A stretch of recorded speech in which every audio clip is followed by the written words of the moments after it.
Welcome back to your daily basketball recap. There's not a lot of news today on August 8th. A few things that I just wanted to go over. Hoopshype released a list of the top 26 point guards for 2026. So we're going to run through that. And then Shams Charania also just tweeted out not too long ago, really not too long ago, about the Christmas games that are going to take place. So we're gonna review that as well. I want to start off with that actually. So he reported that this is going to be the schedule for the Christmas Day games. The games are as follows. Um, the Cleveland Cavaliers are going to be at the New York Knicks. San Antonio Spurs are going to be against OKC. Houston Rockets are going to be at LA playing the Lakers. Dallas Mavericks are going to be at Golden State. And the Wolves are going to be at Denver. Um, I'm trying to think of if there are any other rivalries that I'd like to see more, like if they left out any key players. I think that they don't believe that they can really count on the Bucks like they haven't been able to for the past couple of years. I think with the Christmas Day games. Um, yeah, no, I think that this is right. Um, I think though the Knicks should have played Pistons. I actually kind of want to see that. That I think it's going to be like a budding rivalry. I think it was a really great playoff series last year.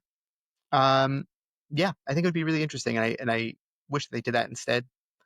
Um, but Spurs Thunder is going to be great. Rockets Lakers, KD versus LeBron on Christmas Day. Like the only thing I think that beats that is Steph versus LeBron on Christmas Day. But this year it's going to be Mavs versus Warriors, which is also I think a good matchup. Uh, it's going to be difficult because I really hope that the Warriors can stay healthy. I think that's going to really be like their the story of the season. Um, Minnesota Timberwolves versus Denver Nuggets. That's also like it's just a budding rivalry. Uh, Ant playing against the Nuggets. He's the antidote to the Nuggets or whatever you want to call it. They didn't get to play each other last year in the playoffs, but 2 years ago they did, and they knocked them out. And I just want to get the best out of Anthony Edwards in that kind of game. So it's chef's kiss. It's beautiful. Um, so that will be the Christmas Day games. It's so interesting that these are the games that they release first. Like to me,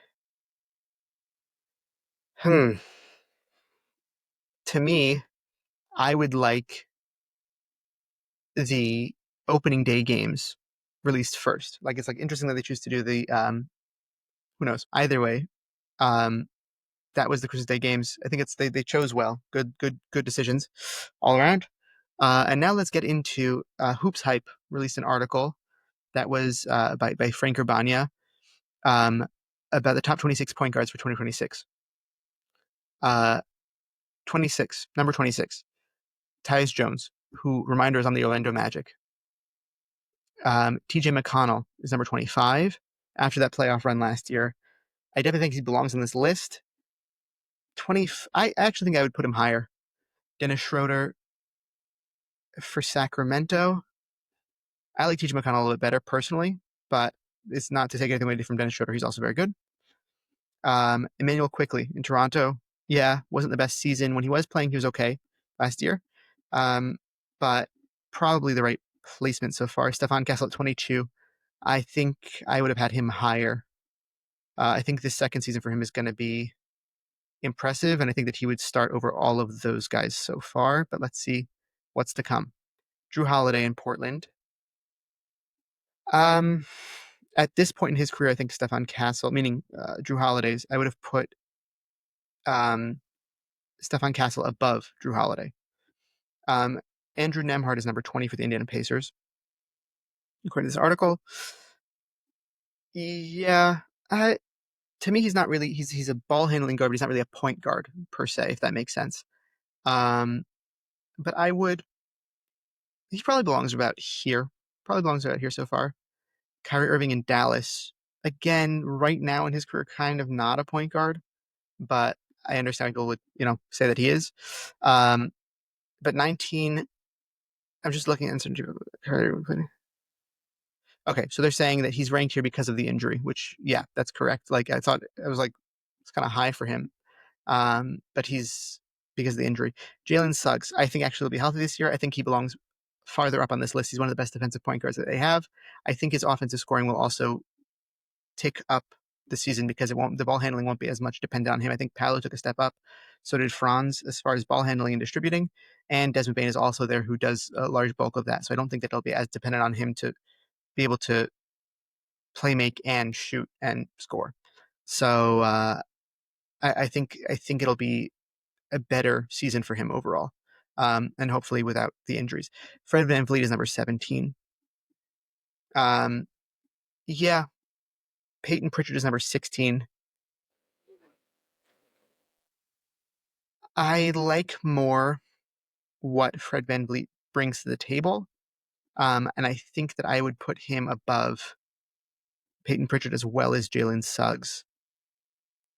Yeah. Uh, Peyton Pritchard, I don't, I know there's a lot of people who believe that he's a starting caliber point guard. We're going to see it this season. We'll get the opportunity to see it this season. I don't think that he is, but we'll get the opportunity to see it. Josh Giddey at 15.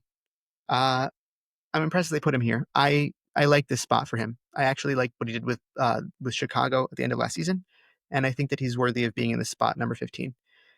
LaMelo Ball for Charlotte. This is putting him at 14. I think is just because of his lack of availability. When he was playing last season, it was not as pretty as it usually is. I hope that he's able to not have to deal with as many injuries, but we've seen him be a successful basketball player before, play winning basketball. Um, I still think that he should be a little bit higher than 14. Jamal Murray is next. I think I like LaMelo better than Jamal Murray. Although, actually, I will say that last season for Jamal Murray was very underrated. He played very consistent basketball when he was healthy. The first half of the season, the first part of the season, he was like, a little bit off balance. Maybe he was like a little bit out of shape. He played himself into shape pretty nicely. And the playoffs were a little bit difficult for him because he played against really tough defenses that really singled in on him because they know that he was Jokic's number one passing buddy. But to me at least, he's very underrated. Um, but I still think that I would put LaMelo above him. Darius Garland at 12, I think I would put him actually higher. Um, there's a lot of ums going on because I'm just trying to think about placement of all of these people. Derek White is at 11. He's great. He's just not a point guard. I don't agree with this kind of thing. I happen to really like Darius Garland a lot, and I think he's very underrated. I think he had a better season than Derek White, even though Derek White plays both sides of the ball. Nothing wrong with his game, nothing against him, but I think his season was better. Tyrese Maxey is number 10. I think that's correct placement. De'Aaron Fox is number 9.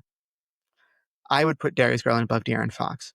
Personally, I would. I think that he's a better player than De'Aaron Fox is, especially last season. I think Darius Garland was better than De'Aaron Fox. It's very interesting placement. I think also Tyrese Maxey had a better season than De'Aaron Fox, so it's interesting. John Morant is at number 8. I think that I like Maxey better than him. Um, I think I like Garland better than him. I think that's where I stop with that because I don't think I like Murray better than him or like a Josh Giddey or that kind of thing. But I think that John Morant is high on this list just off of his potential. He's an excellent player. Nothing to take nothing away from John Morant. Um, just to me, he has to prove it a little bit more. James Harden at number 7 should be in the top 10. He had an outstanding season. Trae Young at number 6. Yeah, I think that's about accurate. Steph at number 5. Oof. I don't know if I agree with that. Let's see who's next. 4 is Cade. He should be in the top 5 for sure. Jalen Brunson's number 3. Luka's number 2, and Shea should be number 1. So yeah, I guess I do agree. I guess I do agree with that part of the list as far as Steph being at 5. I think especially now, I really think going into the next season, Cade is going to take a leap. we know what Steph can do, and Steph is excellent. Not taking anything away from Steph, obviously. Um, yeah, I think that Cade just holds everything together. Uh, he's higher usage. He provides more for his team right now. Brunson was ranked number 2 in the NBA's Eastern Conference player list, so Brunson should definitely be at least number 3. Luka, though, I think he's going to be a monster this season, and SGA is SGA. So this is a correct list. Not everybody on here, obviously, is the exact definition of point guard, but that was your list from Hoopshype. All the things are rational arguments can be made, against and for, but it's not, I don't think any of them are hot takes per se. That was your daily basketball recap. Just doing a little bit of recapping of different lists because there's not much news going on right now as far as the NBA. Let me know if you guys. I was tossing the idea around in my head of doing maybe a WNBA episode or segment or something like that. So let me know down in the comments what you think of that. If you'd like to see more WNBA coverage from me, from us overall. And I want to thank Max for producing. I want to thank Shlomo for being really the best co-host that a man could ask for in his life. I mean that very honestly. I want to thank you all for listening and watching, and I want to wish you all a great rest of your day.